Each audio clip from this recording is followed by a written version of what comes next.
కరీంనగర్ నియోజకవర్గ BRS party ముఖ్య కార్యకర్తల విస్తృత స్థాయి సమావేశాన్ని నిర్వహించారు. ఈ సమావేశానికి మాజీ మంత్రి ఎమ్మెల్యే గంగుల కమలాకర్ అధ్యక్షతన వహించగా మాజీ ఎమ్మెల్యే సుంకే రవిశంకర్, రసమై బాలకిషన్, మాజీ మంత్రి కొప్పుల ఈశ్వర్లతో కలిసి deputy floor leader Harish Rao ముఖ్య అతిథిగా హాజరయ్యారు.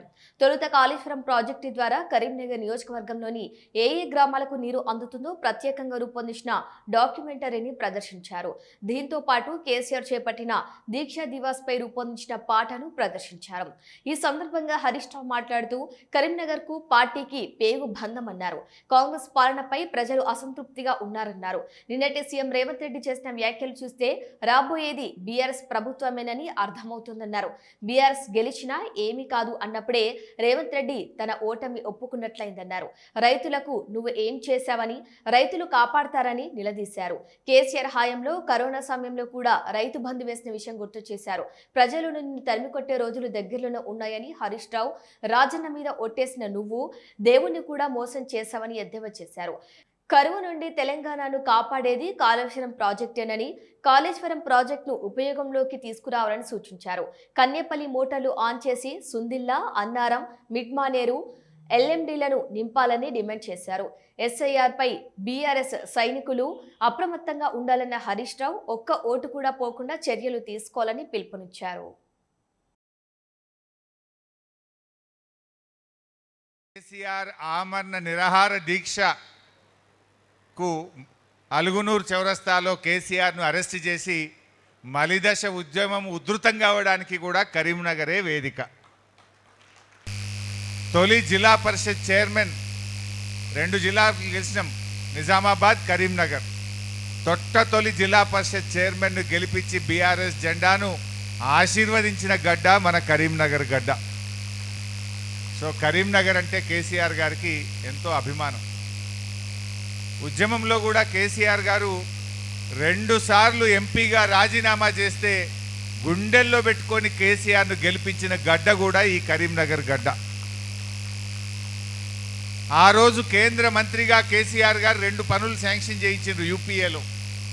హైదరాబాద్ కరీంనగర్ రైల్వే లైన్ ఒకటి, కరీంనగర్ జిల్లాకు ఇంటింటికి మంచినీళ్ళు అందించేటువంటి త్రాగునీటి పథకం ఒకటి.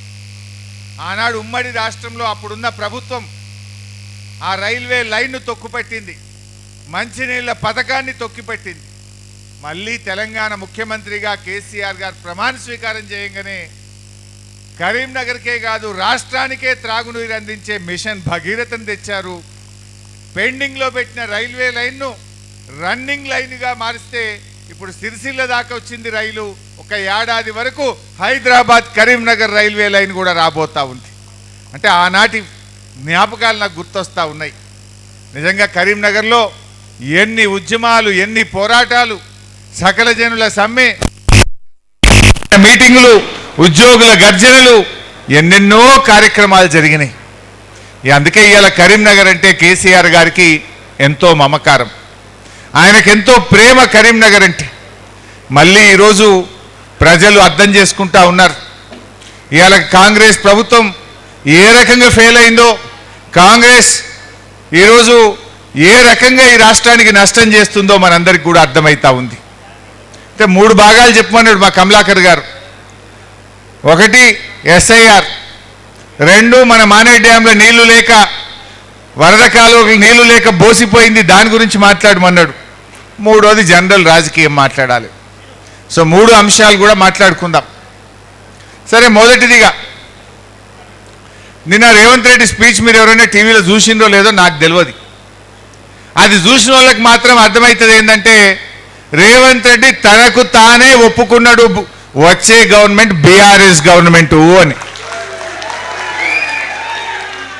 నిన్న ఆయన మాట్లాడుకుంటూ మొదట్లో ఏమన్నాడు, 2034 దాకా నేనే ముఖ్యమంత్రి అన్నాడు. మళ్ళా గెలిచేది నేనే అన్నాడు. ఆ తర్వాత బీఆర్ఎస్ని మొలకెత్తనీయా అని మాట్లాడిండు. బట్ నిన్నేం మాట్లాడిండో మీరు చూసిందో లేదో.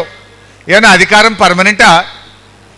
ఎన్టీ రామారావు పోయిండు, రాజశేఖర్ రెడ్డి పోయిండు, ఇందిరాగాంధీ పోయింది, నేను కూడా పోతా. అధికారం నాకు పర్మనెంట్ కాదు అని మాట్లాడి